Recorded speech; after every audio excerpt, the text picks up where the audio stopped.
तीर्थक्षेत्र माहुडगड येथील श्री दत्तशिखर देवस्थानचे परमपूज्य महंत श्री मधुसूदन भारती महाराज यांचे आज दुःखद निधन झाले आहे. वयाच्या 95व्या वर्षी ते वैकुंठवासी झाले. या घटनेने संपूर्ण माहूर परिसरात शोककळा पसरली आहे. जिल्हाधिकारी कार्यालय नांदेड यांनी जारी केलेल्या प्रेस नोटनुसार उद्या रविवार दिनांक 5 एप्रिल 2026 रोजी महंत महाराजांच्या अंतिम दर्शनासाठी व संबंधित धार्मिक विधींसाठी दत्तशिखर येथे मोठ्या प्रमाणात भाविकांची गर्दी होण्याची शक्यता आहे.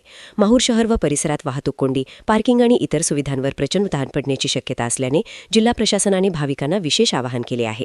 प्रशासनाने सांगितले आहे की भाविकांनी आपला प्रवास टप्प्याटप्प्याने नियोजित करावा. गडावरील वाहतूक काही काळ नियंत्रित करण्यात येऊ शकते. शहरातील अनेक आस्थापना बंद राहण्याची शक्यता असल्याने बाहेरून येणाऱ्या भाविकांना गैरसोय होऊ शकते. त्यामुळे आरोग्य सेवा, हॉटेल्स आणि इतर सुविधांवर येणारा ताण लक्षात घेऊन योग्य नियोजन करावे. जिल्हा प्रशासनाकडून सर्व आवश्यक व्यवस्था करण्यात येत असून नागरिक व भाविकांनी प्रशासनास पूर्ण सहकार्य करावे असे नम्र आवाहन करण्यात आले आहे. सध्याच्या परिस्थितीत ट्रॅफिक कोंडी टाळण्यासाठी भाविकांनी प्रशासनाच्या सूचनांचे काटेकोर पालन करावे असे आवाहन जिल्हाधिकारी कार्यालयाने केले आहे. ही बातमी आपल्याला कशी वाटली कमेंटमध्ये नक्की सांगा.